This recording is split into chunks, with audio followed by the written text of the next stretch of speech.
And today's focus should be,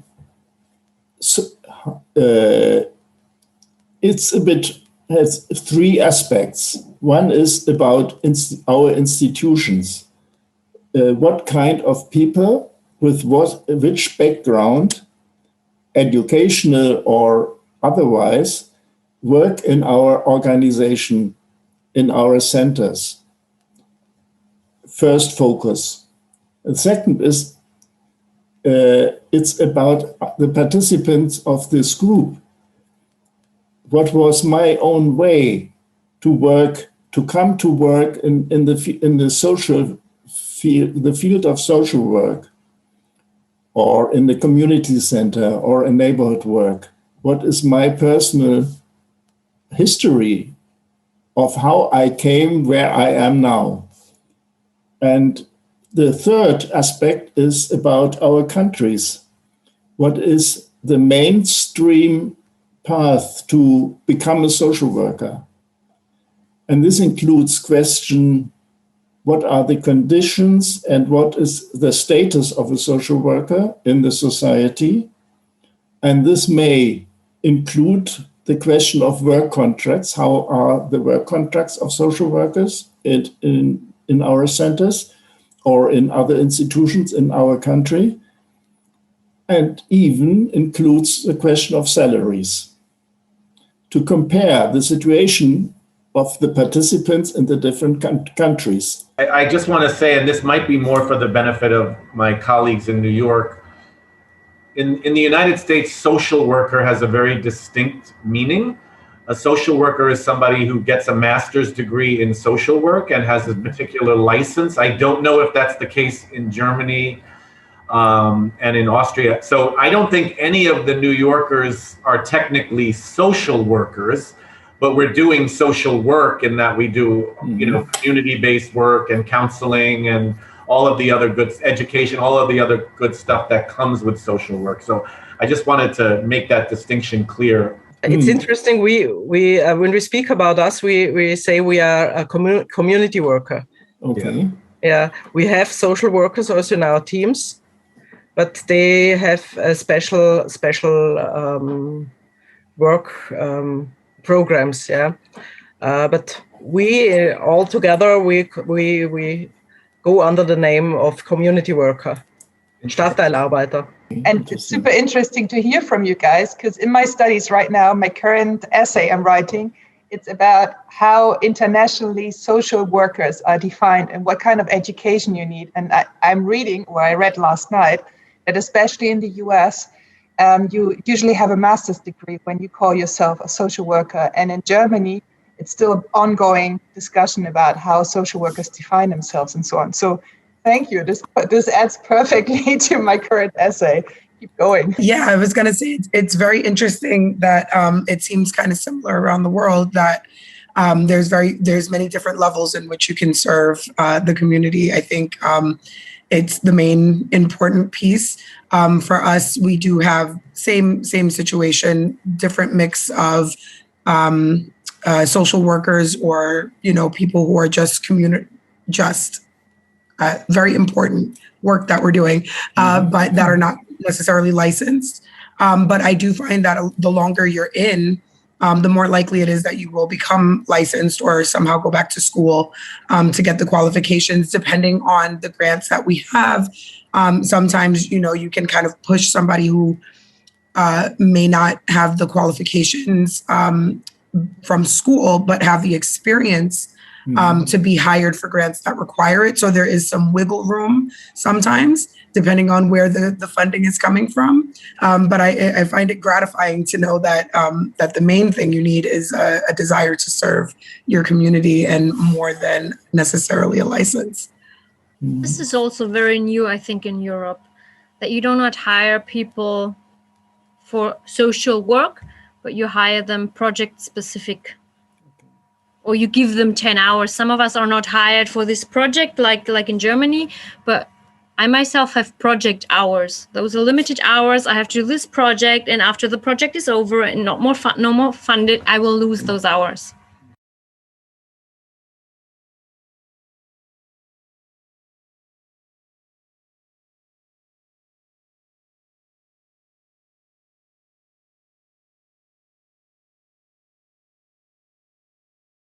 who we are and what we do. We're all, Sonja, Verena, and I are part of an organization that is called Wiener Hilfswerk. It's a non-profit association that offers different services.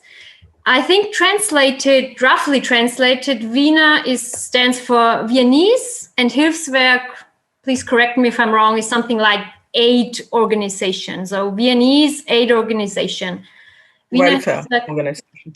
Yeah, is the name of the association. And as you can see, we provide different services like care and assistance services, daycare centers for senior citizens, supervised flat sharing communities.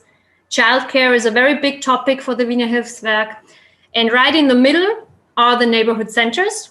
We are one offering of the Wiener Hilfswerk, and we have 10 centers all over Vienna. We have a volunteer center in Vienna, and some locations offer leisure activities for people with disabilities, but everyone is welcome. I would like to ask you now to make a short round with the yes and no questions. And if a yes, please raise your hand. If a no, please don't, obviously. So my first question would be, who has been active as a volunteer before? A lot of, almost everybody. I mean, thank you. The next one, who manages more than 50 volunteers at their local entity?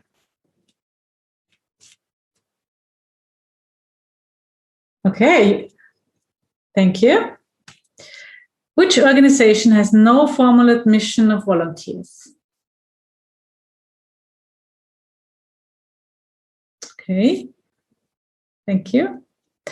Are you personally working with volunteers?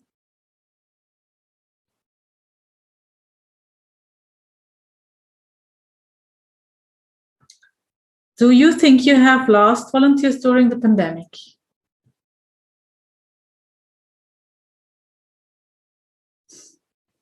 You're not sure? Karima? I only started working in the neighborhood center during the pandemic, so okay. I can't compare. Okay. Thank you. Do you think your volunteers are coming back?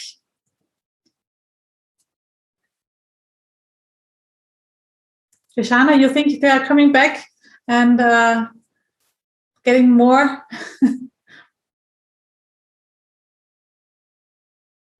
Community organizing and volunteering is pretty strong in the South Bronx. So I do feel like now that the city is opening back up, definitely. Yeah, during the COVID pandemic is similar, I think, to what we've seen from Berlin.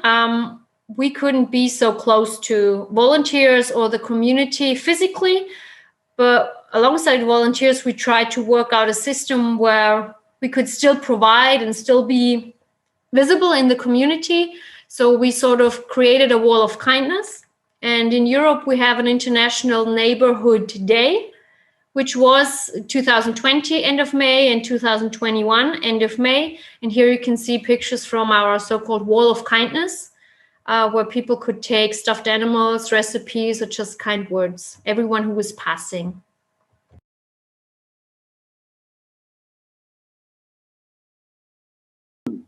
The fire there was very high between Jewish and Arab citizens there. And the young people that we interviewed there, they are students, they are lawyers, they are teachers. So I asked them, you don't think you have to lose something when you do this? You can lose your job, you can lose being a student in Israel. So they said, no, we don't have nothing to lose because our situation is so bad that we feel that now it's time to make something about it. And what I would like to add that one of the main instruments of this negotiation was the community center itself in Lod. At the first evening, it was burned, this community center. Yeah. It was a target of the Arab population, that it's like a symbol of the Mimsad, of the symbol of the government. What happened in all these 5 mixed cities, that the Jewish population don't use services that the Muslim or Arab population, they don't buy, they don't shop there. So the division between the two communities is getting bigger and bigger, okay? Jewish people don't use the services that they serve the Arab side. Don't buy there, don't shop there, don't go there. So now we know that this silence is a kind of, it's not a real one. It will come up again sometime. And we have a lot of work to do now. I don't know if we have enough data to do this work, because as Irit said before, many of action is happening online, happening secretly, happening between the communities themselves. In the Jewish community itself is divided to small divisions like Orthodox, ultra-Orthodox, secular, old settlers, new settlers, and the Arab side as well, like Bedouins, like Muslims, like Christian, and there is a hierarchy there. To make a balanced picture, we have to say that we still have a dialogue, we still do an effort to find the ways, but I think that it's bigger than us. It's bigger than us because it's a lot of policy questions.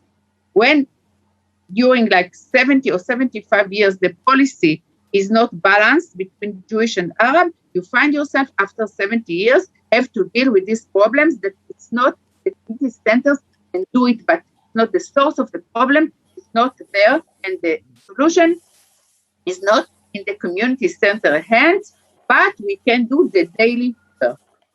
I was just asking in the meantime if your community centers in Haifa or some other mixed cities address language-wise, etc., Arabic people as well as Jewish people, or how do you deal with that? It's bilingual. It's Arab and Hebrew, Arabic and Hebrew. Especially, we have 3 or 4 community centers that work mainly on this issue to mix food together. Don't divide, because it's a problem you have to understand. Sometimes in Israel, and it's an Arab and Arab Jewish community center, sometimes Jewish will not come, sometimes Arab will not come. And we try to mix it, to find ways to mix it. And the language is one of the ways.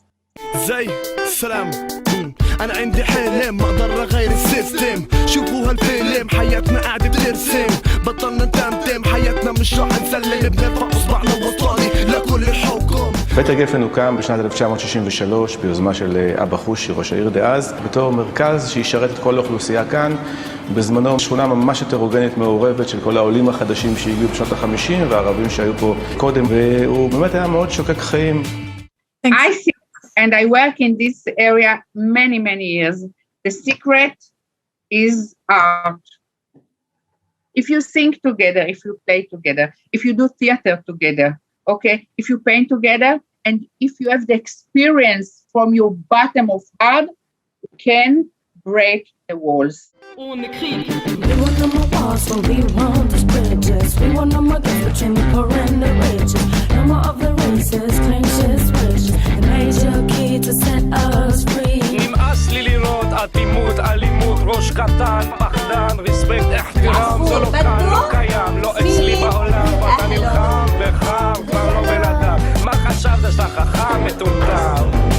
קום ותראה מה הולך בעולם, מוות, בדידות, פחד, ייאוש.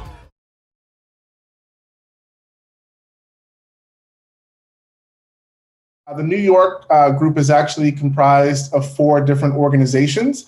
So we're going to share a little bit of information about each one of those organizations and how each one tackles advocacy in their own way. So university settlement, there's a lot of different advocacy programs that happen in our space. It's very important for us to not only be advocates for our communities and for our youth, but also to help empower our youth and our community members to be advocates for themselves. A lot of the work that we do is in partnership with community leaders, with the schools that we operate in. And it's, we call it change advocacy, right? And it's vital to our approach. We seek to create a fairer society by identifying the root causes of inequity and addressing them in ways that build lasting change. For my individual program for youth advocacy, I introduced architecture for my scholars, my middle schoolers, and I opened it to the elementary school also. So basically to help teach them life skills, that there's also different types of jobs out there, not just like the standard thing. So if they want to look into architecture, interior design, contracting, stuff like that. So they were encouraged to be innovative during this time, promoting youth voice and creativity. Architecture pushes the project-based learning modules through hands-on experience and structural integrity and building designs. And these are pictures of the stuff they did. So that's a water tower. There's plans of homes. Yeah, a lighthouse. Yeah. So the kids had a lot of fun with it. They didn't know interior design goes this far. The little kids found it really interesting too.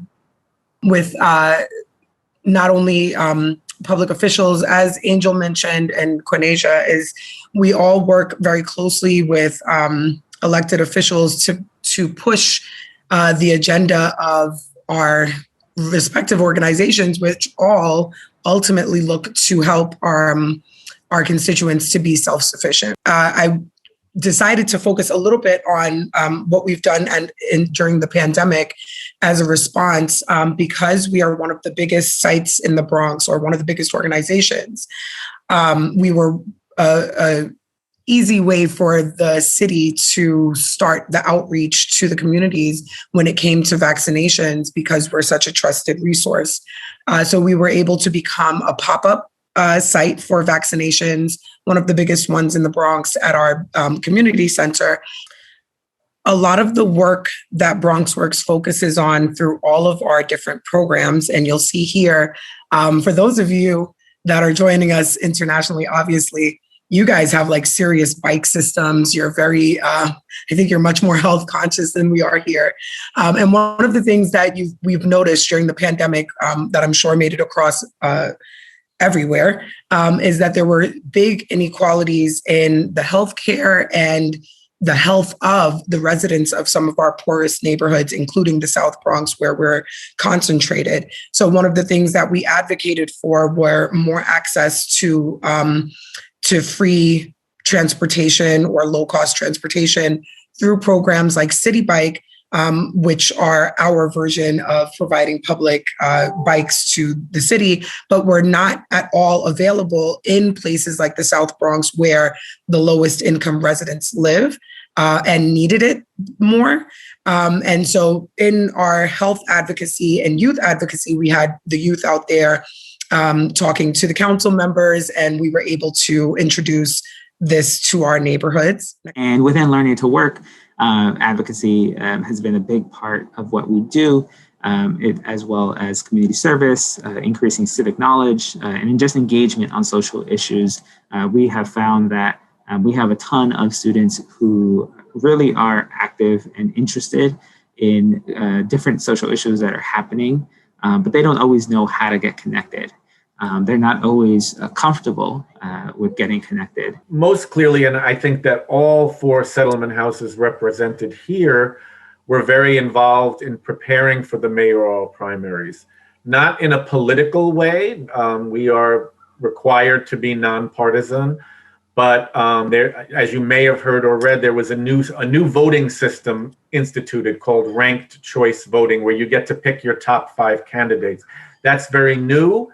And we all did work to inform and engage the community about how that works, because the tabulation can be very complicated, and also to encourage people to get out and vote, because in many ways, the local elections, the council elections are the most important in terms of what resources come to the community. But just to add on, we also talked about the power of food, right?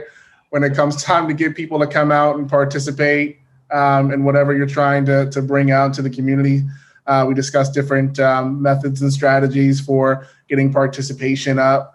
And then just, the different struggles of kind of pushing those agendas forward. I wanted to say thank you to everyone first. I really enjoyed taking part. I found it super interesting, all 3 of our meetings. I was really fascinated by how similar the mindsets were under different circumstances, how much everyone did have in common after all, and I learned a lot. And of course, this would have been more exciting in real life, like actually visiting Vienna, New York, Tel Aviv.